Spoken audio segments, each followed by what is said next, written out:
फ़िज़ा अलकरम, इल्म हिकमत की महकी फ़िज़ा अलकरम, अलकरम अलकरम ऐ खुदा Alkaram.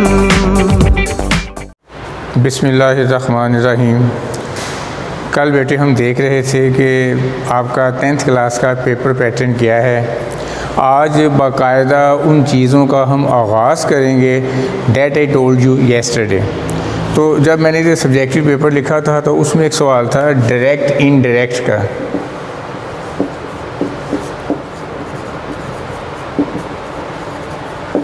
This question is known as narration.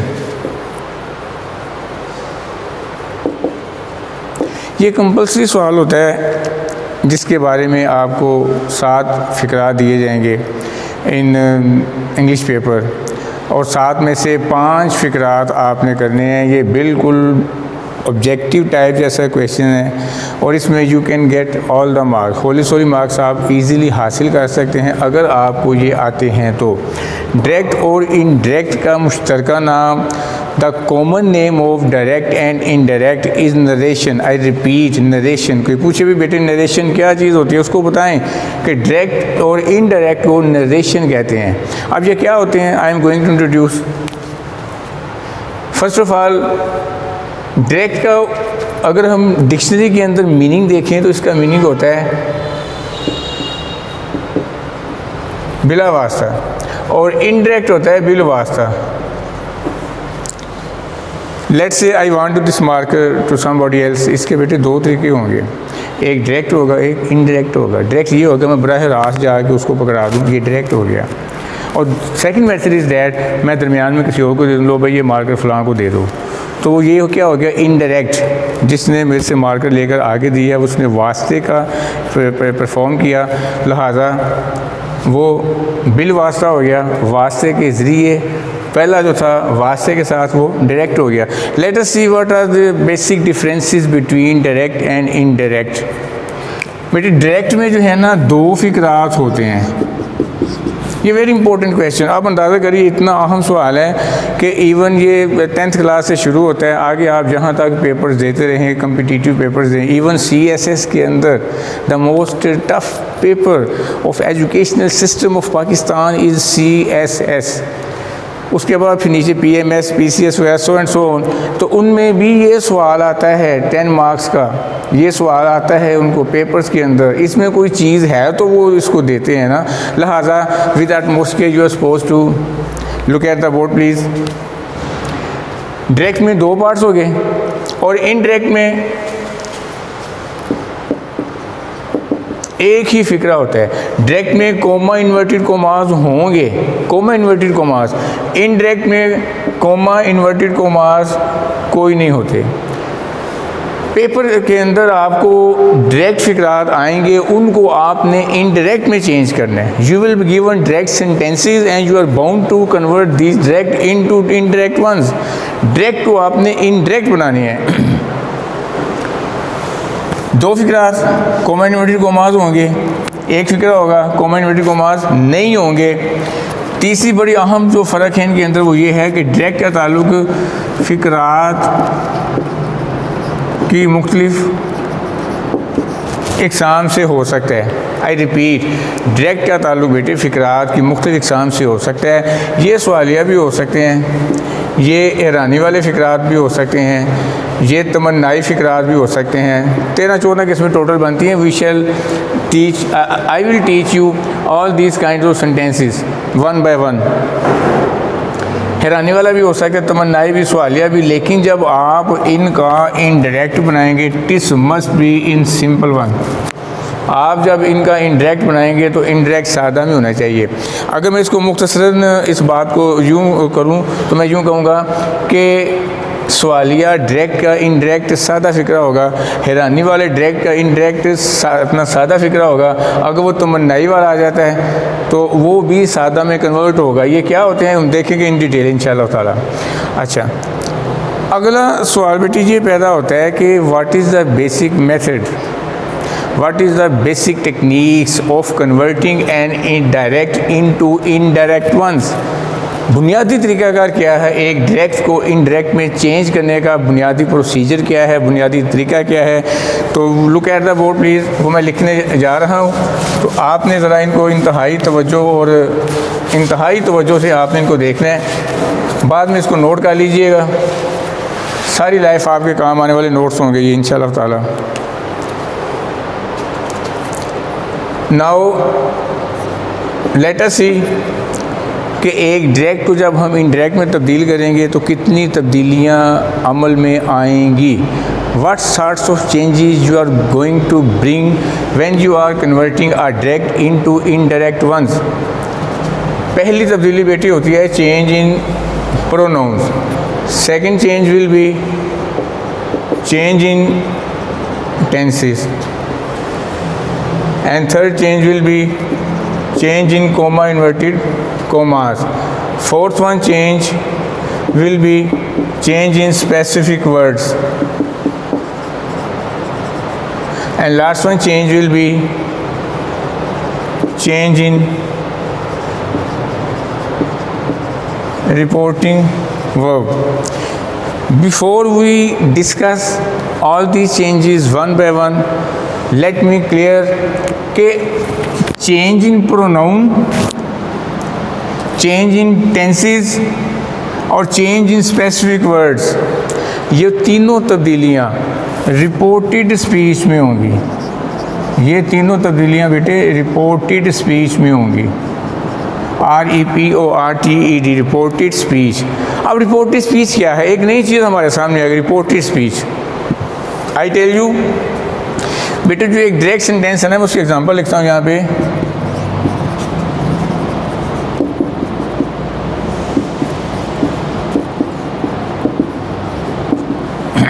मैंने लिखा है he said comma inverted commas he is fine. गौर करें ज़रा इस फिक्रे के अंदर, दो फिक्रात हैं, not single sentence, two sentences are here. He said उसने कहा, अलहदा जुमला हो गया, ही इज़ फाइन अलहदा जुमला हो गया।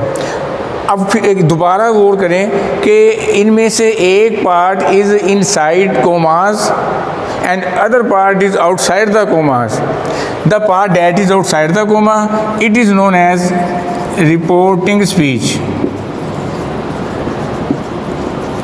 It is known as reporting speech. मुख्तसरन बेटे वो हिस्सा जो कोमों से बाहर हो, वो हिस्सा जो कोमों से बाहर हो उसे रिपोर्टिंग स्पीच कहते हैं। And the part that is inside the commas, it will be known as reported speech. Reported speech. कोमों के अंदर वाला हिस्सा रिपोर्टेड स्पीच हो गया, कोमों से बाहर वाला हिस्सा रिपोर्टिंग स्पीच हो गया।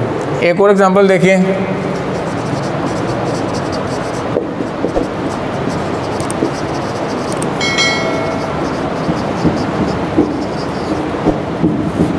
Again, you are looking that one part is outside the comma and the other part is inside the comma। अच्छा जी, तो मैं आपको बताया था बेटे रिपोर्टिंग स्पीच और रिपोर्टेड स्पीच के बारे में।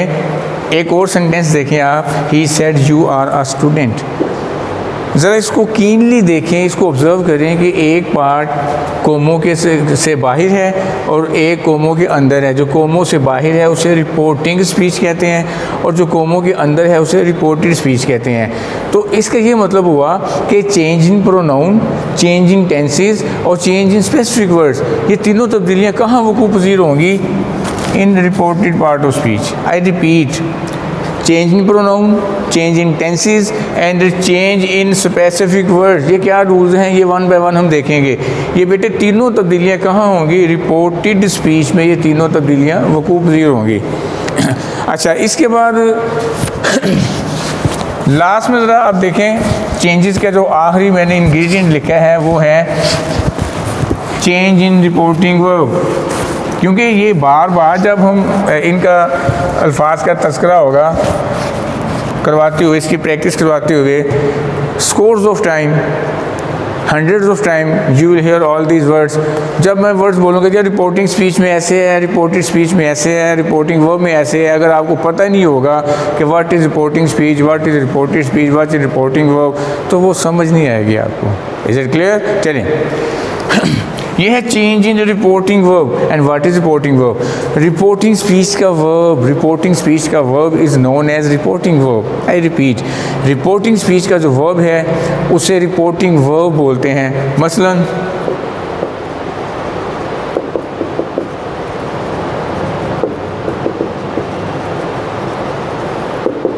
जाहिद इज कमिंग, ये रिपोर्टेड स्पीच हो गई, ये रिपोर्टिंग स्पीच का इसका ये जो सेट है it is reporting verb, REPORTING, reporting verb. क्या है ये? Reporting verb. रिपोर्टिंग स्पीच में जो से या सेट होता है, शी विल से,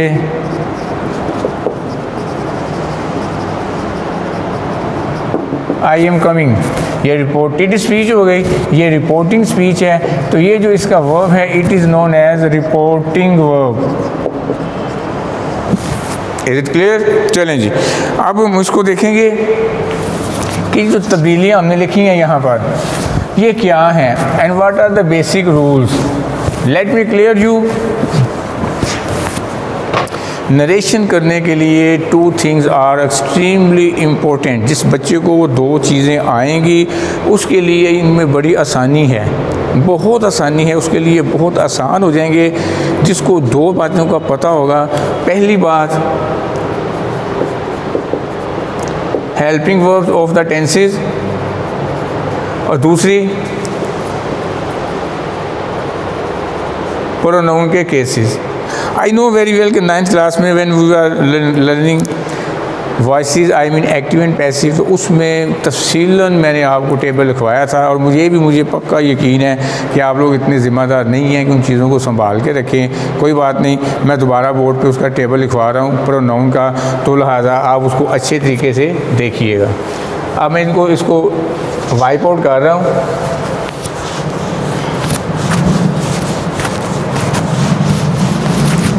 चलें जी, प्रोनाउन। आपको पता है प्रोनाउन क्या होता है? Words used instead of a noun, words which are used in place of nouns are called pronouns. Grammar के सवाल में भी हमने इसको तफसीलन देखा। तो इसके आगे ना जो काइंड्स हैं उसका टेबल बेटे आपको आना बड़ा ज़रूरी है। इसकी काइंड्स का टेबल आना इंतहाई ज़रूरी है। जिस बच्चे को टेबल आता होगा वो बड़ी आसानी से इसको कवर कर लेगा। पहली जो उसकी सूरत है उसे सब्जेक्टिव और नॉमिनेटिव, सब्जेक्टिव और नॉमिनेटिव केस कहते हैं प्रोनाउन का। दूसरा जो है उसे पोजेसिव और जेनेटिव केस कहते हैं। यहाँ केस का लफ्ज़ में लिख देता हूँ ताकि आपको आसानी रहे। Third case will be known as objective और accusative, ACCUSITIVE, accusative case. Last case will be known as reflexive case. बेटे आपकी आसानी के लिए इनकी मैं उर्दू भी यहाँ पे लिख रहा हूँ। सब्जेक्टिव और नॉमिनेटिव केस को उर्दू में हम कहेंगे जी फ़ाइली हालत, और इसे कहते हैं मलकियती हालत या हालत अज़ाफ़ी भी बाज़ को इसको बोलते हैं। ऑब्जेक्टिव केस मफूली हालत हो गया, और इसे कहते हैं हालत नफ्सी। अब इसकी तब्दीली जो है ना वो इंतहाई ज़रूरी है कि ये किसके क्या क्या चीज़ है। आपको पता है कि पर्सनल प्रोनाउन की how many kinds are personal pronoun has. I repeat, how many kinds are personal pronoun has. बेटे अब personal pronoun has only 3 kinds. तो बेटे ये आपका प्रोनाउन का टेबल है। इस टेबल पर ज़रा गौर करें, इंतहाई अहमियत का हामिल है। ये इंतहाई अहमियत का हामिल है। मैंने बताया था ना शुरू में इंट्रो करवाते हुए नरेशन का कि ये बड़ी टेक्निकल चीज़ है और बड़ा एंजॉय करेंगे आप इसको आगे करते हुए। देखें कि 3 किस्में प्रोनाउन की, first person, second person, third person. First person, second person, third person, ये सारे फर्स्ट पर्सन हैं, ये सारे के सारे। इसको भी डिसइंटीग्रेट कर देते हैं। ये सारे फर्स्ट पर्सन है, केसेस आर डिफरेंट। आई भी फर्स्ट पर्सन है, अस भी फर्स्ट पर्सन है, माई सेल्फ भी फर्स्ट पर्सन है। अब देखें आई फर्स्ट पर्सन है लेकिन केस सब्जेक्टिव है, सब्जेक्टिव केस। मी फर्स्ट पर्सन है, केस ऑब्जेक्टिव है। लेट्स सी हिम, हिम कौन सा पर्सन है? Third person. पहले आपने पर्सन देखना है, पहले पर्सन देखना है फिर केस देखना है। आई रिपीट, पहले बेटे आपने पर्सन देखना है फिर आपने केस देखना है। First of all you are bound to look what is the pronoun, what is the pronoun means first person है, सेकंड पर्सन है, थर्ड पर्सन है। देन आपने केस देखने के केस कौन सा है। देखिए ज़रा, देम, देम कौन सा पर्सन हो गया? इधर से देखना है, थर्ड पर्सन ऑब्जेक्टिव केस। तो इसको आप अच्छे तरीके से देखिएगा, क्योंकि जब हमने इनको एक्सप्लेन करना है उसके अंदर तफसीलात में जाते हुए वन बाय वन, जब हमने इसे बेटी आप अपनी कॉपी पे नोट कर लीजिएगा, नोटबुक पे इसको लाजमी नोट कर लीजिएगा। ये सारे का सारा जो टेबल है इसकी उर्दू समेत, ये करने से आपको एक और बड़ा फ़ायदा होगा कि ग्रामर का जो सवाल आपको आने ना ऑब्जेक्टिव के अंदर 9th में भी 10th क्लास में भी, 10th क्लास में यकीनन जो वो सवाल होता है तो उसमें ये पूछा करते हैं कि कौन सा प्रोनाउन है, फ़लाँ फ़लाँ ये वो, तो उसको आप ना अच्छे तरीके से अपनी कॉपी पर उतार लीजिएगा। तो इस उम्मीद और यकीन के साथ कि you will concentrate this lecture extremely well. God bless you all the time. फ़ी अमानिल्लाह।